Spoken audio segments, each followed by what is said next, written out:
That's a big toy. Big toy. But we don't interact with them after they get their bucks out. Race. Yeah. And that's a super long one this year. Oh, you are big. You are big.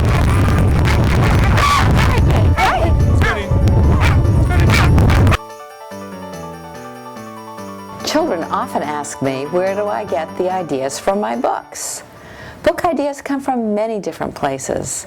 The idea for the 3 Snow Bears came from a visit to my friends, Lee, Sarah, and Tom Meehan at the Brookfield Zoo near Chicago. Tom is the head of veterinary medicine at the zoo. I asked myself the question, what would happen if the story of Goldilocks and the 3 Bears took place in the Arctic and the bears were polar bears? Their house could be an igloo. The fun started when my husband Joe and I took a trip to Baffin Island in Nunavut, the most northern territory of Canada, where Inuit warmed us with a seal oil lamp, showed us an ancient game to be played during the long nights. They took us for a ride over the frozen sea in their Komatik sled. Huskies were everywhere. It took me almost a year to create all the artwork for my book, but it's finally finished and my publisher is getting the tour bus ready for my tour. The artwork for my book is sent to a special printer in Seattle, Washington.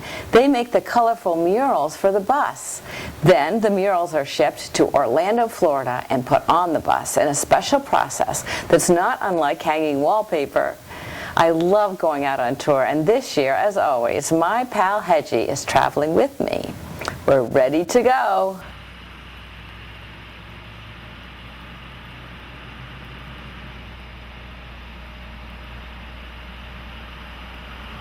Hedgie, it's so good to see you.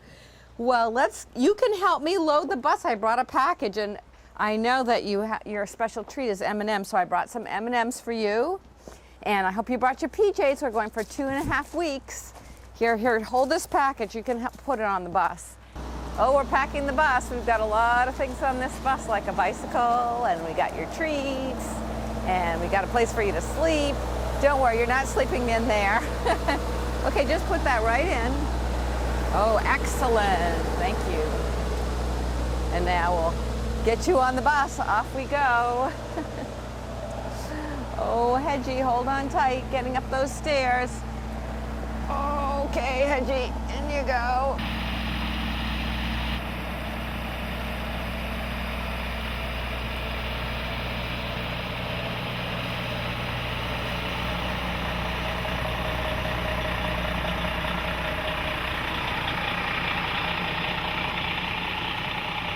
At every stop, Hedgie gets ready and is there to greet me when I arrive. I walk into the bookstore or auditorium and give a brief talk on how to draw a baby polar bear.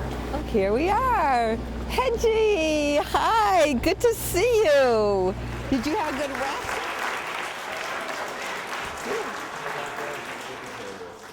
And I'm going to start with just a circle. And if you were home, I'm going to try to make this like a drawing lesson. If you're home at your house and you wanted to make that circle, you could use a mixing bowl upside down and trace it. And I'm just going to use it very lightly because in my art room I'd use a pencil and then I'd erase this line afterwards when I got more involved with the picture. And this is going to include Baby Bear's cozy hood that's around her. And so her face is going to be a little bit closer, not closer, but smaller, let's say.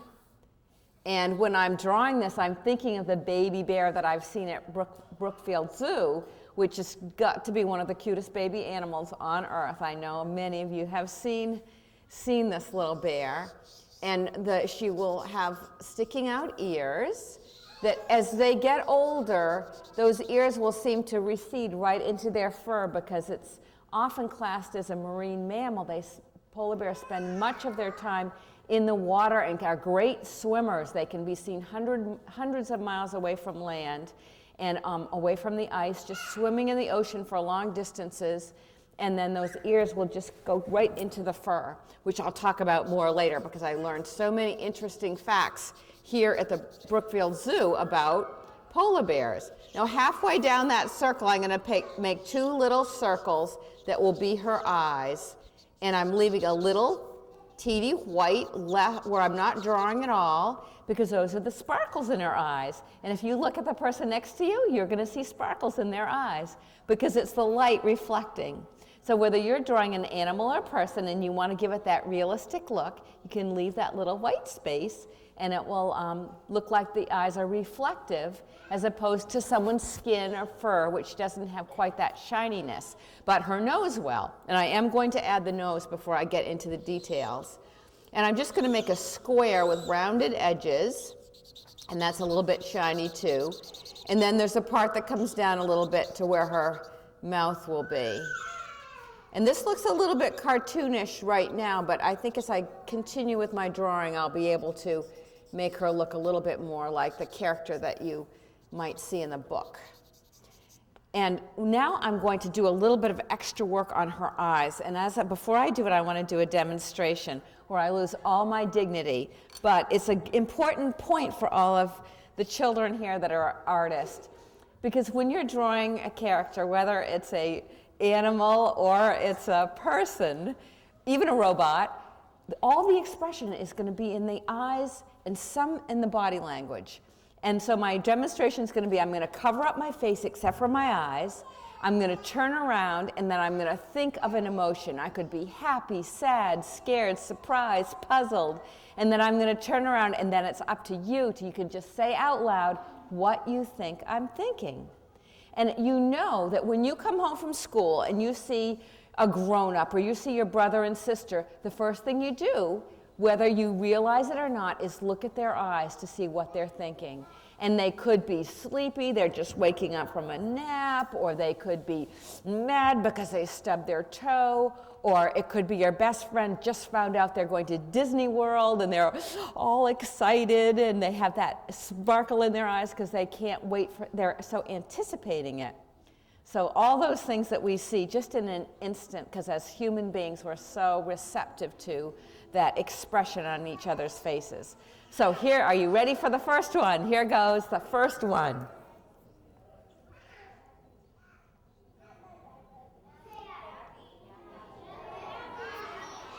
Happy! Well, that was pretty good. Now we're getting into the mode. That was happy. Okay, let's try another one. Mad. Pretty good. That's two for two. Okay, here comes another one.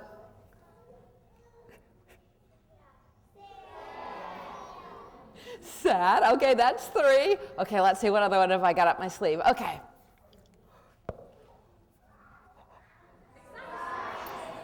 Surprised. Well, you said excited, but that's close. When you're surprised, you're usually excited too because you're surprised.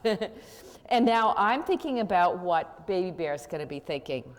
She has just come in from her walk, letting her soup cool. It couldn't be porridge because Inuits don't really eat porridge. It had to be soup. And she comes in and finds a little human girl, an Inuit girl, in her bed. And she's probably never seen a human being before. And so this will be her expression. And no one has ever guessed this, by the way. So it's kind of two expressions in once.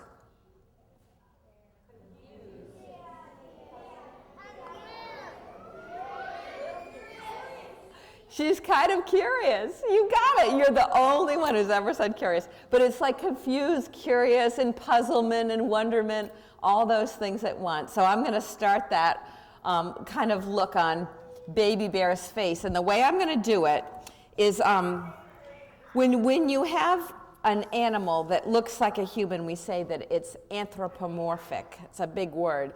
But polar bears don't really have eyebrows, but humans do. And so I'm going to make the fur above her eyes look a little bit like human eyebrows. And she's got that expression like, ooh, like what could this be? And then a little bit worried, and I will do that by making a line above each eye, making her look a little bit tentative about what is this? And then you know how when someone asks you 3 times 21 and you kind of crunch your eyebrows together and make little scowling lines because you're thinking? I don't know if that really helps us think, but maybe there is a connection. So I'm going to make the fur right down her forehead, like bunching together as if she's kind of like wondering, what could this possibly be? And then right around here, it just shows, it just gives her a little bit of a endearing look, I think, to show where her muzzle comes down.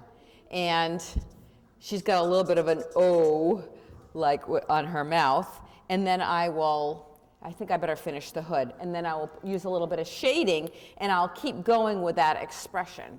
So this is the thick fur. Now, here's some of the things I learned at Brookfield Zoo. That polar bear's fur, the hair is clear, and it's a shaft that's hollow, and it can channel sunlight down into their skin, which is black. And I was so surprised when I saw one of the large bears be anesthetized because it needed a medical exam. And you can't just go up to a polar bear and let's see your sore tooth, because they're very fearsome predators. So they have to go to sleep for about an hour while the veterinarian, and I saw him, he's here, his name is Dr. Tom Meehan, and I think we could even see you stand up if you wouldn't mind, because this is the man that makes it all happen at the zoo. He saves lives every day with all those animals that depend on his care. But at this point, he was the one who helped me get the details right in my book, because the one thing I would have gotten wrong was I started out with this drawing with pink tongues. And polar bears' tongues are not pink. They're like a grayish color because of their black skin. It's kind of like a chow chow dog, black tongue.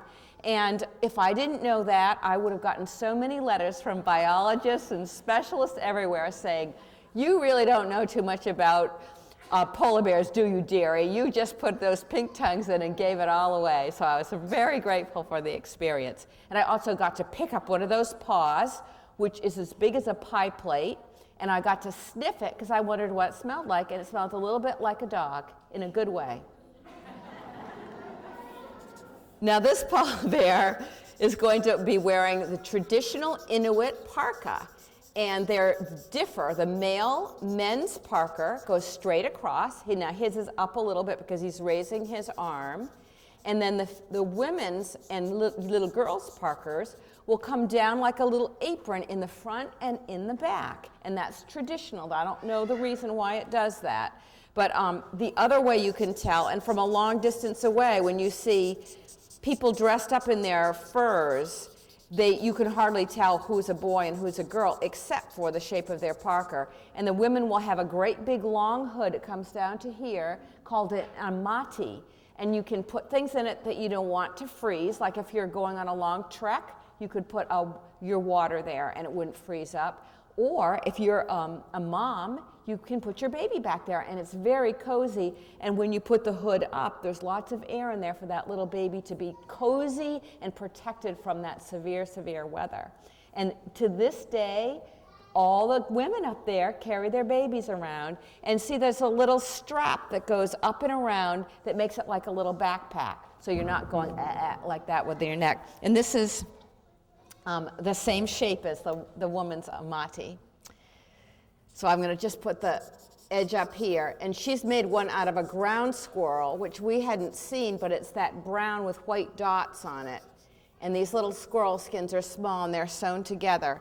And women are very much appreciated for their sewing ability, because if they make a mistake, then the man who's out hunting or the big brother could die from exposure, because these stitches that they use won't let any water in. And even though the ice is solid and firm, it can crack apart in great big, they're called leads, or they can bunch up in pressure ridges, and this ice is not as steady as you would think. This is ice made out of the ocean water. Because there's two kinds of ice in the Arctic. There's iceberg ice, which is fresh water, and then there is ice floe ice, which is salt water. And the ice floe ice can be 12 feet thick, but it's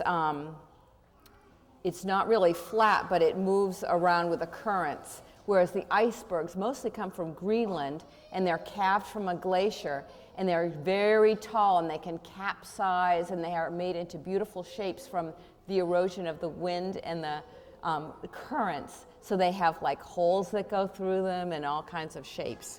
So I'm going to use my gray marker to make a little bit of shading on Baby Bear. And if you were at home, you could use a pencil to do that, and you could just go around the edge of your figure, of the margins of the figure, because it will give it more of a look of it that it's round. And then I can go into where her eyes are and do a little bit more of accentuating their shape and the fact that she's a little bit worried, but she's curious, and she's also happy because she's, you know, I think she thinks that the little girl Uluki is a kind of a nice little creature to get to know. And this is where the bear's muzzle comes out, so I'm making the sides of her head recede a little bit with my gray. Then I could go all around her fur ruff, and everybody wears a fur ruff in the Arctic because they need that protection for their face. So I'll just quickly go around. Is she starting to look like a little bear? And then right on her nose, you'll see a darker area, and that's the shorter fur is there, and the black skin is showing through. So if you see some of the Brookfield Zoo bears, you'll notice that around the muzzle, it will look a little bit darker because that fur is shorter, and you can see that black skin. And it's a really amazing creature, the polar bear. And I just called it a snow bear because that's one of the nicknames. So there's many nicknames up in the Arctic for them. And the biggest one anyone has ever measured, which means there's probably even bigger ones out there, was 11 feet tall. That's the largest land predator on Earth is the polar bear. So when you go out to the zoo and you see that animal, you'll know that what an extraordinary creature that is. And from what I hear from Tom, that it's one of the few zoos that has had a very successful breeding program, which just shows you that they must be pretty comfortable and happy in their environment here. And I do remember one thing about seeing the polar bear, which was that there was about 45 minutes, a window where all the veterinarians had to look at the bear and make sure that he was healthy. And there was somebody at the head, somebody on the paws, somebody listening to the heart, someone checking every part of the bear. And I was just amazed at this creature, how big it was and how beautiful that fur was. So this is the ground squirrel fur in her hood, and sometimes you put dark on light, and I'm going to put light on dark because the reason that they use this fur for especially ceremonial, it's like their dress-up fancy parka. It has like little white dots on it. Looks really pretty. So there's my white out. I'm just putting that right over the marker. And an artist always needs to sign their work, don't they? So I will sign my work, and I will also date it because I want all the children that are here to know that drawing is just like riding a bike or playing tennis or swimming, that the more you practice, the better you get at it. And so if you put your name and the date on your drawing and you keep practicing, I can guarantee you that in 3 months, you'll compare those two drawings and you'll say, hey, wow, I'm really improving. So I'll just put my name right here, and I'm going to put October because even though this is my job, I always hope that I'll improve a little bit.